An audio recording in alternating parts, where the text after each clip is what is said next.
څه شي نو کمې پکې شته آبادي ماشاءالله ډېر ښکلې تاسو خپل وس کړی دی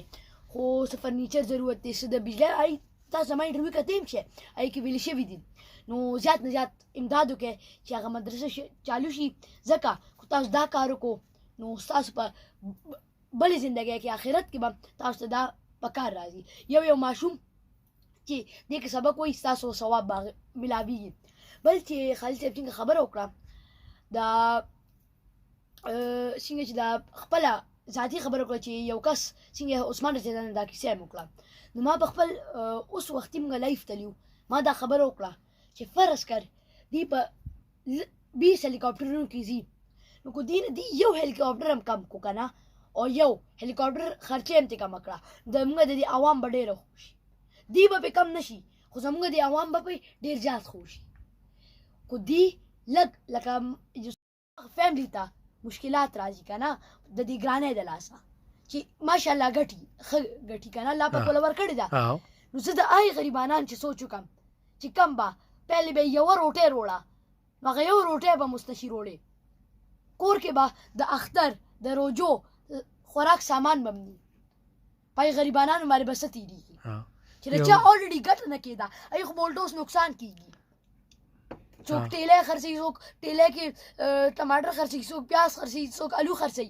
دا یو خو به چې لګا سل 200 به ګټه وکړه ماشومان خو په پټه د پټرول یو شي خوراک یو شي ماشومان به تاسو کی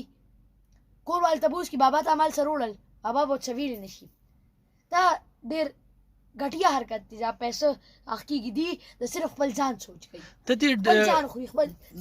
دا موږ ابوبکر خان د ایم په ورلد بانک او دا ډالر دا اورو دی باره کې تاسو اوریدلی دي زما په اوپینین کې دا یو ډېر غټ فراډ دی IMF لومبه قرضه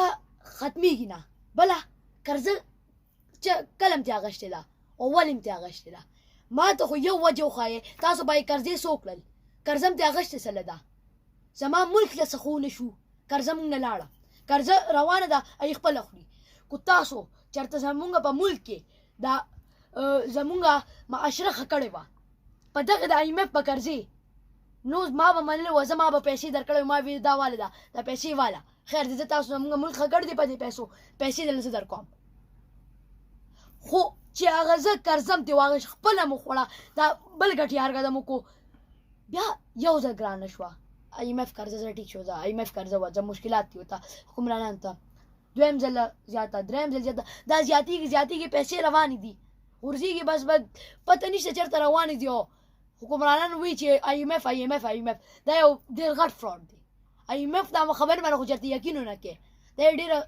بس ځان له یو هغه ماشوم له چوزني ورکړي چې به کېنه دغه کار مونږ سره کوي مونږ له IMF دا خبره راکړي چې بس IMF هغه چې یو حکمران راشي وي دې کس چې IMF نه دومره خرچه اغشتې زه به دا پوره کوم زه تاسو باندې ګراني راولم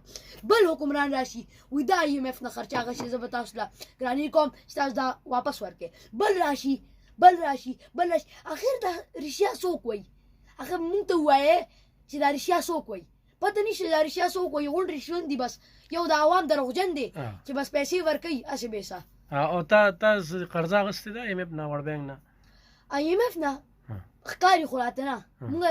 په ملک کې خو څه شته نه چې مونږ پته ولګي چې IMF نه هم قرضه نه لږ تم ورکې زم ورکوم خالد خان هم ورکوي که نه نو مونږ خو دا قرضه مونږ اخیستې ده قرضه مونږ نه ده اخیستې هغې اخیستې ده او نه زمونږ ملک هم نه ده اخیستې که نه صرف حکمران اخیستې ده دی غلط نه شي زمونږ پاکستان ملک نه صرف حکمران اخیستې ده که چېرته پاکستان هم اخیستې وه زه هم د پاکستاني شم تاسو هم د پاکستاني شوی بیا به هم څه خبره وه خو صرف یو حکمران چې اخلي نو بیا په کار دی چې نه تاسو نه زه چې نه تاسو نه زه هغه قرضه ورکوو دا داسې خو زه وایم چې په دوی باندې خدای په خالد خان د عذاب راولي په دوی چېرته مذهب رانغی خو زموږ په دې قام باندې تاسو جي د دې یو خبره واورېدله چې ماشوم بابا راشي چې بابا تا مال نن څه روړي دي نو هغه د دوکان کرایي ورکړي هغه څه ورکړي که نه او زمونږ اسلام مونږ ته دا وایي زمونږ دین مونږ ته دا وایي چې کور به روغې روانۍ به نه دا څه چې کمې نورې مسلې راځي عدالت به رواني عدالت به یو ته سزا ورکوي خو جرګه چونکې زمونږ مشرانو د لاسه دا کور جوړوي جرګه مسله حل کوي او کور جوړوي او عدالت هغه مسله زیاتوي چې اوس فرض کر یو کس عدالت 3 کال له جیل کې ګیر کو هغه جیل روزي غصه وي خو جرګه په ټول وزن برابر ساتي لوګو خو د عدالت برابر ده خو زه منم چې هغه میزان هغه برابر ده خو زه منم چې جرګه اصل میزان برابر ساتي تاسو خو ډیر لکه دا خانان ډیر وی یاره ما پی ایچ ډي کړی دی ما ایم پیل کړی دی ما تعلیم کړی دی تعلیم سره سره د اجرې او د جومات د اهمیت باره کې تاسو ته خپلو مشرانو څه ویلي ګوره یو کس چې څومره هم علم وکړي که نه څو پورې اجره پاس او جماعت پاس نه وي که نه نو هغه مخکې نه شي تللی نن چې ما څومره سم زده کړي دي زیاتتر زما د اجرې د لاسه زما چې مشران د لاسه اجرې کې خامخا خلکه کښېني هغوی د لاسه او زما په مدرسې کې زما په جومات کې د عالمانو د لاسه چې کوم ما زده کړي دي نن سبا د بل د مرګه اجرې عمره ښه نه دي اجرې کې الله هم دې ساتي غلط کارونه کېږي خو شکر الحمدلله زه خپل مشرانو ته سلام پیش کوم چې ای زموږ اجره او ما ته دا دومره علم راکو هر څه چې ما نن زده کړي دي ما اجرې د خپل د اجرو د لاسه زده کړي دي صحیح چې الله تعالی وایي چې زه هغه حقوق نه معاف کوم ته څنګه سوچ کولی شي ته به د بل حق ووایې نو ته به جنت ته لاړ شې بل یو واقع به تاسو ته زه ووایم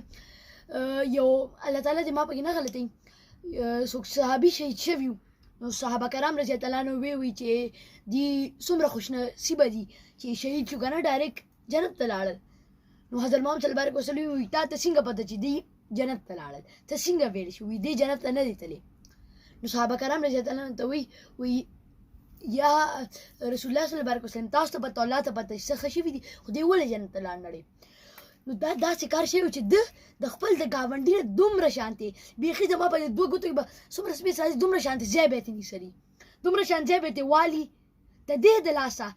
د شهید کېدو خو دوزخ ته لاړې جنت ته لا نړې صرف د بل حق والو د لاسه د بل حق والو دومره غټه ګناه ده صحیح نو خالد خان دا څه پوښتنه کوې تاسو د دغه ډي آر سي حوالې سره چې دا کومې جرګې روانې دي کوم ستا ذهن کې دا څه خبرې زما خالد صاحب نه دا درخواست دی چې لکه دا مسلې چې راځي دې ته تاسو هینډلینګ څنګه کوئ ځکه زما دماغ چې ما کوم سوچ وکړه نو دا هینډل کول ډېر ګران دي نو دې ته تاسو پبلک ډیلینګ او هینډل کوئ دا تاسو څنګه